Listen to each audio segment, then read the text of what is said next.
भारत की राजनीति में मुस्लिम वोट बैंक को हमेशा से बहुत महत्वपूर्ण माना जाता है। आमतौर पर मुस्लिम समुदाय ने कुछ विशेष दलों को एकजुट होकर समर्थन दी, जिससे इन दलों की जीत आसानी से हो जाती थी। लेकिन अगर मुस्लिम वोटर्स अपना वोटिंग पैटर्न बदलते हैं या अपने वोट अलग अलग पार्टियों में बांट देते हैं, तो सीधा सीधा असर उन बड़े नेताओं पर पड़ेगा जिसकी जीत इसी वोट बैंक पर निर्भर थी। ऐसे में इन नेताओं की सत्ता सुरक्षित नहीं हो रहेगी और राजनीतिक समीकरण पूरी तरह बदल सकते हैं। मुस्लिम वोट कई इलाकों में चुनाव परिणाम निर्णायक रूप से बदल सकते हैं, इसलिए यदि उनके वोट बिखरते हैं या नई पार्टियों को मिलते हैं तो पुरानी पार्टियों के नेता भी चुनाव में हार सकते हैं। इससे नए या छोटे दलों को भी मौका मिल सकता है और पार्टियों को राजनीति बदलनी पड़ सकती है। कुल मिलाकर मुस्लिम वोटिंग पैटर्न में बदलाव पूरे सत्ता संतुलन को प्रभावित कर सकता है और बड़े नेताओं की जीत की गारंटी को खत्म कर सकता है। चलो देखते हैं इस वीडियो में। मेरे चैनल को लाइक शेयर और सब्सक्राइब करें। नहीं, सिर्फ एक बात मैं कह के अपनी बात खत्म करता हूँ कि देखिए, बिल्डोजर चला यूपी में। अखिलेश यादव किसके घर में गए? जाकर के किसी मुसलमान के सामने खड़े हुए, बल्कि असेंबली में भड़काया अखिलेश यादव ने। भड़का करके किसी एक मुसलमान के घर पर नहीं जाने वाले। आज जब मुसलमानों की वोट की बात करते हैं तो मुसलमानों को अपना हक लेना है, और जब तक डिप्टी सीएम का अनाउंस नहीं करेंगे तो यूपी में भी इनका बैंड बाजा बजाने के लिए मुसलमान रेडी रहेगा। ठीक। मैं एक बात कह के ओपी सिंह के पास चलूंगा। भैया, इसका मतलब मुसलमान हमेशा के लिए सब्र कर ले तब तक जब तक भाजपा खत्म ना हो जाए, और इनके खत्म होने के लक्षण है नहीं, ये तो फल फूल रहे हैं क्या? आप इसलिए डर से नहीं, तो ये वैसे बात हो गई कि प्रेमिका ने कहा कि दिन के उजाले में क्यों नहीं मिलते। ओसामा, प्रेमिका ने कहा कि अशोक भाई, प्रेमिका ने कहा कि दिन के उजाले में क्यों नहीं मिलते। आदमी ने कहा बीवी नाराज हो जाएगी, रात में मिलेंगे। ये हाल बना के रखना चाहते हो आप? हाँ। अब्दुल्ला से मिलोगे लेकिन अंधेरे में मिलोगे, जाने में बोलो ओपी सिंह चुनाव नहीं हरा देंगे। अगर पत्नी का दर्जा नहीं दे सकते तो रखेल की स्थिति में क्यों रहे? आप मंच पर नहीं बैठाना चाहते इंडिया गठबंधन के, उसमें भाजपा वाले क्या कर लेते? ये बाहर सुतली बम फेंक देते मंच पे।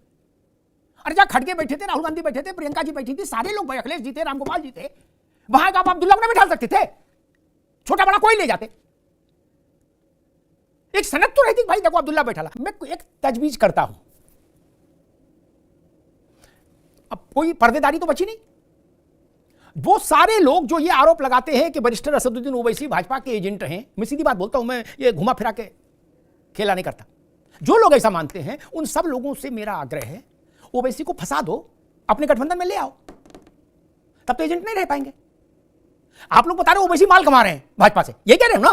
गठबंधन में ले आओ। जब इंडिया अलायंस बना था तो असदुद्दीन ओवैसी ने कहा था कि हमको भी शामिल करो इस अलायंस में। असदुद्दीन ओवैसी लालू यादव के पास भी गए थे, और मैं अखिलेश यादव जी के पास भी भेज दूंगा उनको। 27 से पहले एक बार इनको टेलीफोन करो, ताकि बाद में कहने को ना हो। क्या आप तैयार हैं? आपने कहा भाजपा क्रिया की प्रतिक्रिया कर देगी। आज एक बड़ा परिवर्तन हुआ है समाजवादी पार्टी के इतिहास में। पता नहीं अशोक भाई की निगाह गई कि नहीं गई इतिहास में। ओपी सिंह जी, आप भी सुनिए। मुलायम सिंह जी के समय जब इसका जन्म हुआ पार्टी का, तब से लेके आज तक कोई ऐसी स्टार प्रचारक की सूची नहीं बनी। मुफ्ती साहब, आप भी सुनिए, जिसमें रामगोपाल यादव और शिवपाल यादव का नाम ना रहा हो नेताजी के समय से। आज पहली बार चुनाव आयोग को जो लिस्ट भेजी है समाजवादी पार्टी ने, उसमें ना शिवपाल है ना रामगोपाल है। अब ये भी भाजपा के डर से किया क्या? भाजपा वाले कुछ गड़बड़ कर रहे थे तो क्या कर रहे हो? यादव जी कहीं तो टिको महाराज। और अभी तक सारी चिट्ठी, मुझे पता नहीं दोनों चाचा कैसे बाहर हो गए। अभी तक सारी चिट्ठी अशोक भाई जब से सपा में, तब से तो उनको याद होगा, मुझे तो मुलायम सिंह जी के समझ याद है, चुनाव आयोग से जुड़ा सारा कामकाज रामगोपाल जी देखते हैं। अशोक जी गलत कौन से हिला देना कहना नहीं देखते। सारा कामकाज उनको मुलायम सिंह जी ने सौंपा था, अखिलेश जी ने उसको यथावत रखा। पहली चिट्ठी है सपा के इतिहास में भारत के चुनाव आयोग को जिस पर दस्तखत राजेंद्र चौधरी ने किया है, प्रोफेसर रामगोपाल यादव ने नहीं। अब ये भी भाजपा वाले किया कराएंगे? नहीं भाई। इस मामले में मैं भाजपा को तब भी जीदार मानूंगा। वो रात में मिलने वाले कार्यक्रम में नहीं पड़ते, जिससे मिलेंगे दिन में मिलेंगे। उन्होंने 1989 में अयोध्या को अपनी पार्टी के राजनीतिक प्रस्ताव में शामिल किया। ना कोई झिझक, ना कोई शर्म, ना कोई गिल्टी, और पूरे प्राणपण से अयोध्या के लिए खड़े रहे। उन्होंने चिंता नहीं की कि मुलायम सिंह मुसलमानों को अपने पीछे ले जा रहे हैं, ये लालू यादव मुसलमानों को अपने पीछे ले जाओ। आपको ये डर क्यों है भाई? आप च्यवनप्राश खाओ, आप नहीं खाते? विटामिन की गोली लो ताकि ताकत बनी रहे, प्रोटीन शेक लो। मूल प्रश्न ये, आप अब क्या चल रहा है, 2% वाले को लड्डू और 18% वाले को कद्दू। ये सवाल तो गलत नहीं है। बाद में और बनेंगे, ओके, अभी क्यों नहीं घोषित हुआ? बिहार में तो जैसे उत्तर प्रदेश में मुलायम सिंह जी का परिवार और बिहार में लालू जी का परिवार, वहां के मुसलमानों का 80% से ज्यादा वोट हमेशा इन्हीं दो परिवारों को मिला है पिछले 4 दशक में। अशोक जी, क्या आपने क्या दिया यार? हमको 4 डब्बे लड्डू के आए, हम 1 डब्बा भी नहीं दे सकते, चारों अपने घर रख लेंगे। अरे कितना खाएंगे? जिनके पास 4-4 बार हुकूमत आई हो, वो एक बार हुकूमत किसी को नहीं दे सकते। फिर ये नारा कैसे चलेगा, जिसकी जितनी संख्या भारी? मैंने आज बीजेपी को इसीलिए विषय में नहीं लाया कि इन्होंने मुसलमानों को, जो बात शायद किसने कही थी, ओसामा ने या नदीमुद्दीन साहब ने, कि नकवी को क्या बनाया शहनवाज, ना आज विषय नहीं। इन्होंने नकवी शहनवाज को तब भी कुछ ना कुछ तो बनाया कभी ना कभी। ऐसा तो हुआ ना कि इनको झरा वोट मुसलमानों का मिल रहा है, नहीं ना? तो ये भी गंगा तट पर कुटिया बनाने तो आए नहीं, रिवी सियासत करने आए यार नदीमुद्दीन साहब। ना आप इनको वोट दे रहे हो, ना ये आपको मंत्री बना रहे, बात खत्म। लेकिन जिनकी पालकी उठाई जा रही है वो तो कुछ दे। इन बातों से अब बात नहीं बनेगी कि 1925 में क्या हुआ था। हा? मुसलमान पूछ ही रहा है कि राबड़ी जी को बनाते समय आप हम अब्दुल्ला को क्यों नहीं देखे? तेजस्वी और तेज प्रताप दोनों को उप मुख्यमंत्री बनवाते समय आपने किसी अब्दुल्ला को क्यों नहीं बनवाया? उस समय तो ओवैसी का कोई मसला नहीं था, चुनाव हो चुका था। लालू जी को चिट पर नाम लिखना था, अब्दुल्ला का लिख देते, अब्दुल्ला को शपथ हो जाती। एक लड़का बनवा देते, एक अब्दुल्ला बनवा देते, नहीं ना?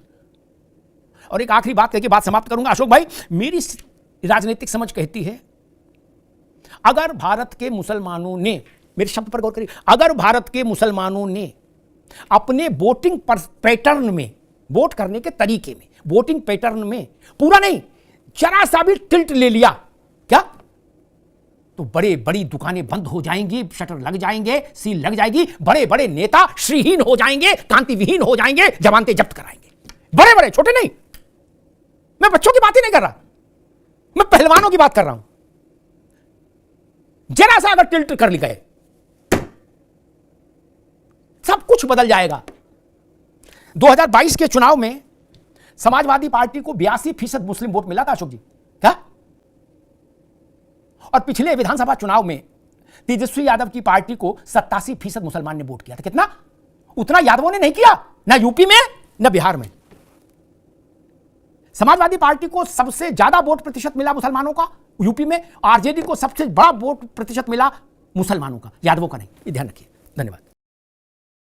वीडियो लास्ट तक देखी है तो पसंद आई होगी। ऐसी ही तड़कती भड़कती वीडियोस को देखने के लिए मेरे चैनल को लाइक, शेयर एंड सब्सक्राइब करें। मिलते हैं एक ऐसी ही वीडियो में। Okay, bye.